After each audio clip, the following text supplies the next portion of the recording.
Parlamentares aqui, na verdade, o que ele faz com a reforma da Previdência é atingir 83,4% dos trabalhadores que ganham até 2 salários mínimos. Essa proposta não atinge privilégios, deputada. Essa proposta arrebenta com a Previdência de 83% dos trabalhadores mais pobres desse país e, particularmente, atinge as mulheres. Essa proposta, deputada, tira o benefício de prestação continuada dos idosos, porque traz de um salário mínimo para R$ 400 o benefício de prestação continuada.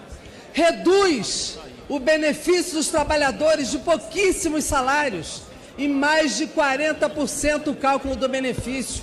A cozinheira, provavelmente, que trabalha na sua casa, ao invés de ganhar 2 salários mínimos ou 1,5 salário mínimo de aposentadoria, vai ganhar 1,5 salário mínimo de aposentadoria e com uma idade aumentada pelo cálculo do benefício da proposta do seu governo.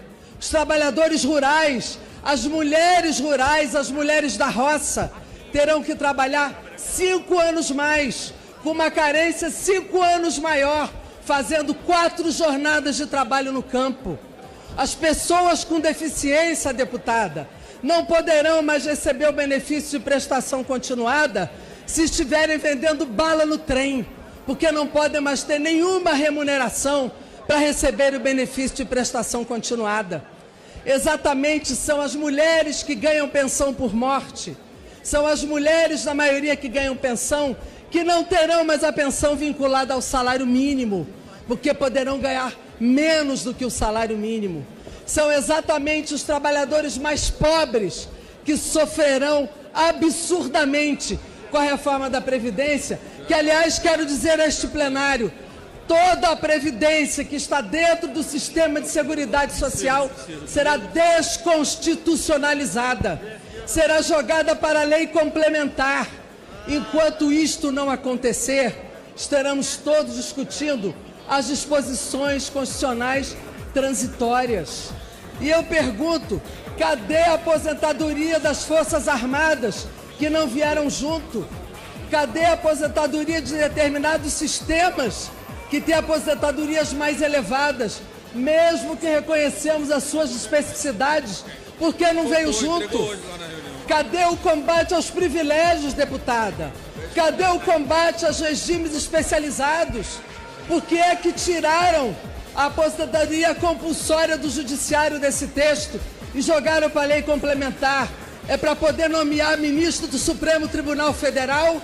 É para isso que fizeram? Por que será que o presidente da República está oferecendo cargos comissionados para aprovar a reforma da Previdência? Ora, esta reforma da Previdência não atinge privilégio. Por que não se toma medidas para combater 460 bilhões de sonegação das grandes empresas desse país? Por que não se toma medidas para gerar empregos nesse país? São 3 milhões de desempregados, são os desalentados, são mulheres precarizadas, desempregadas, são professoras que terão a idade igual a dos homens, depois de ficar o dia inteiro em pé em sala de aula, com a carência aumentada para 30 anos de contribuição. Então, não me venham falar em combate ao privilégio, não me venham falar em mais pobres, porque são esses que sofrerão com a reforma da Previdência deste governo. E não venham atacar um governador ilibado, bem avaliado nesse país, porque ele não merece o seu ódio e a sua intolerância. Ele tem o direito à crítica, até porque é assim que vive a democracia. Muito obrigada, presidente. PT muda para o... A reforma da Previdência, apresentada pelo presidente Bolsonaro, é uma cópia piorada, mal elaborada, da proposta apresentada pelo presidente Temer, que perdeu o debate na comissão especial, que perdeu o debate do plenário e que perdeu o debate na sociedade. Aliás, a proposta do Temer foi julgada na eleição. O ministro Meirelles foi o autor da proposta e o candidato a presidente da República pelo MDB. Fez 1% dos votos. Então ela foi julgada, condenada e enterrada. E, lamentavelmente, o presidente Bolsonaro eleito, com o compromisso de enterrar de vez essa proposta, porque ele dizia em campanha que isso era uma vergonha, que o Temer, que não ia passar, que o Temer tinha que acabar com essa reforma, que 65 anos era muito tempo para o cidadão se aposentar, pois ele pegou a proposta morta, ressuscitou e reapresentou. Ela é muito ruim, mas tem 3 coisas que ela tem de positivo. Primeiro, quem recebe mais de salário paga um percentual maior para a Previdência. Isso é positivo. Quem ganha mais, paga mais. Quem ganha menos, paga menos. Tem outro aspecto que acho que é importante. A reforma vale para o setor público e para o setor privado igualmente. Vale para todos. Não importa se é servidor público, se é do regime geral da Previdência. Não importa qual é o salário. Todos eles estão limitados no teto de R$ 5.800 da Previdência Social, com o que eu absolutamente concordo. Tem uma terceira concordância que, em parte, eu admito que é necessário, que é a idade mínima. Não é justo que a pessoa se aposente com 47 anos, 48 anos, 49 anos de idade. Não é correto. Agora, por outro lado, a pessoa também não pode se aposentar pela hora da morte. Tem que ter uma idade mínima? Tem que ter. Mas a idade mínima não pode ser a idade máxima. O piso jamais poderá ser o teto. E o mínimo não pode ser o máximo. Então, até nisso, que é uma coisa positiva, que ter uma idade mínima para se aposentar, o governo exagera.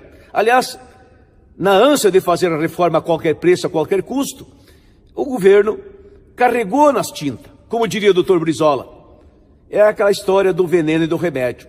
Remédio em altas doses é veneno. Veneno em pequenas doses é remédio, pois o governo aumentou a dose do remédio da Previdência e virou veneno. Envenenou o cidadão, a população e envenenou a reforma. Isso não faz bem para o Brasil. Essas 3 coisas são razoáveis, aceitáveis. No mais, a proposta da reforma da Previdência, ela é intragável, insuportável, inadmissível, inconcebível. E cabe a nós, parlamentares, ao PDT, o equilíbrio de contrapor com uma proposta que seja boa para o Brasil, para a Previdência e para os brasileiros. Nós temos que ter esta maturidade e esta compreensão. E esse é o nosso compromisso. 65 anos de idade para os homens e 62 para as mulheres, como idade mínima, não é razoável, não aceitável. Ainda mais somando a isso 40 anos de contribuição, 40 anos contribuindo para a Previdência. Aí a aposentadoria vira aposentadoria pela hora da morte, com o que nós não concordamos. A mesma coisa é retirar o BPC, benefício da prestação continuada do idoso pobre, o miserável, que aos 65 anos recebe o benefício de um salário. O governo propõe que ele receba só os 70. O que vai acontecer com esse vivente aos 65 anos até os 70? Nesses 5 anos, ele vai morrer de fome, de miséria, de raiva, de tédio, de nojo. Ora, é razoável? Não é esta a saída dos problemas da Previdência. Se isso fosse o problema, era fácil de solucionar. Não é o idoso pobre. A mesma coisa o viúvo, a viúva. Eles querem que aquele que morreu, casal aposentado, um venha a falecer, leve para o cemitério a aposentadoria e não entregue aquele que sobreviveu em forma de pensão. Então, é ruim para os pobres. O problema da Previdência não é a viúva, o viúvo. Não é o professor, a professora, que, aliás, hoje, o professor se aposenta com 30 anos de trabalho e a professora com 25. O que o Bolsonaro propôs? Que o professor tenha 40 anos de contribuição, a professora 40 anos de contribuição, ou seja, aumentou em 15 anos para a professora, aumentou em 10 anos para o professor e ainda com a idade de 60 anos. Não é razoável.